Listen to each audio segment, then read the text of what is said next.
ठीक है,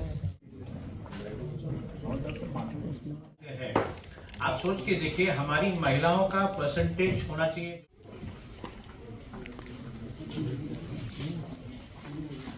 नोटिफाई किए को सरकारी डिपार्टमेंट को और सेंट्रल पीएसयूज को अपने और बीसीसीएल के साथ मिलकर हम लोग एक वेंडर डेवलपमेंट कम इंडस्ट्रियल एग्जीबिशन औद्योगिक प्रदर्शनी का आयोजन कर रहे हैं।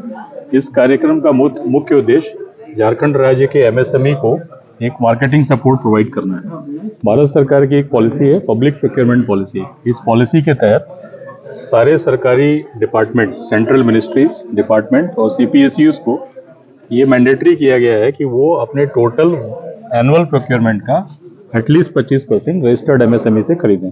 इस 25% में से 3% ऐसे एमएसएमईज जो कि महिलाओं के द्वारा संचालित हैं और 4% ऐसे एमएसएमई जो SC/ST उद्यमियों के द्वारा संचालित है, इनके लिए ईयर मार्क किया गया है। तो ये एक बहुत बड़ा मार्केट है और इस मार्केट को एमएसएमईज कैसे उपयोग कर सकें, अपने प्रोडक्ट और सर्विसेज को कैसे इन तक पहुंचा सकें, इसी उद्देश्य से वेंडर विकास कार्यक्रम का आयोजन किया गया है। इसमें लगभग 70-80 के आसपास कल एमएसएमईज पार्टिसिपेट करेंगे जो कि अपने प्रोडक्ट और सर्विसेज को एग्जिबिट करेंगे और वो दिखा पाएंगे कि वो कौन से प्रोडक्ट बना रहे हैं, अपनी क्षमताओं का प्रदर्शन कर पाएंगे।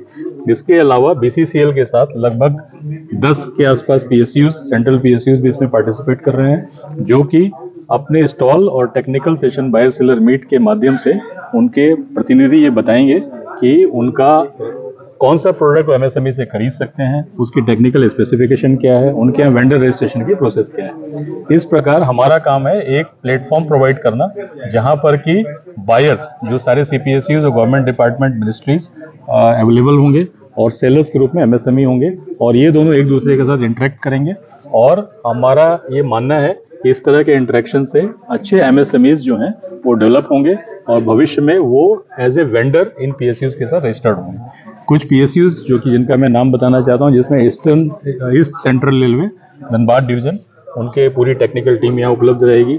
गेल, ONGC, Bokaro steel limited, HURL Sindri, NSIC, इसके अलावा NTPC और IOCL को भी हमने इनवाइट किया। धनबाद या झारखंड में जितने भी एमएसएमईज हैं, एमएसएमई का मतलब माइक्रो, स्मॉल और मीडियम इंडस्ट्रीज एंटरप्राइजेस हैं, इनसे प्रोक्योर करना हमारा एकदम कर्तव्य है। हम जब भी कुछ भी प्रोक्योर करते हैं तो हमको पहले एमएसएमई से खरीदना है।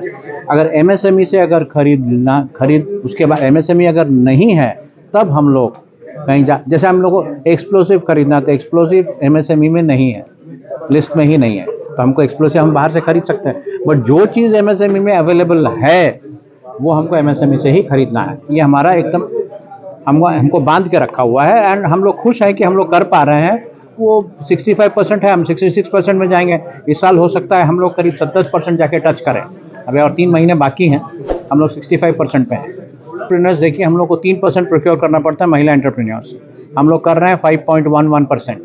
हम ये नहीं बोलना चाहते कि 5.11 बहुत ज़्यादा है, ठीक है, हम लोग फिगर के ऊपर जा रहे हैं, बट हम चाहते हैं कि अगर महिला एंटरप्रेन्योर्स आए, अगर हम लोग को कल अगर हमारा वो जो सेमिनार हो रहा है वहाँ पर महिला एंटरप्रेन्योर्स अगर आती हैं कि बोलती हैं कि हम लोग ये सर्विसेज देंगे, तो हमको तो बहुत खुशी होगी कि ये आ रहे हैं, हम लोग लेंगे। हो सकता है 10% हो, 11% हो, 12% हो, हमको तो सर्विस चाहिए, हम तो खरीदें। जैसे आप कुछ खरीदने जाते हैं, आपको तो उतना तो खरीदना ही है। आपको दिवाली में आपको दिए खरीदने तो दिए खरीदने हैं, आपको किसी से भी खरीदेंगे आप।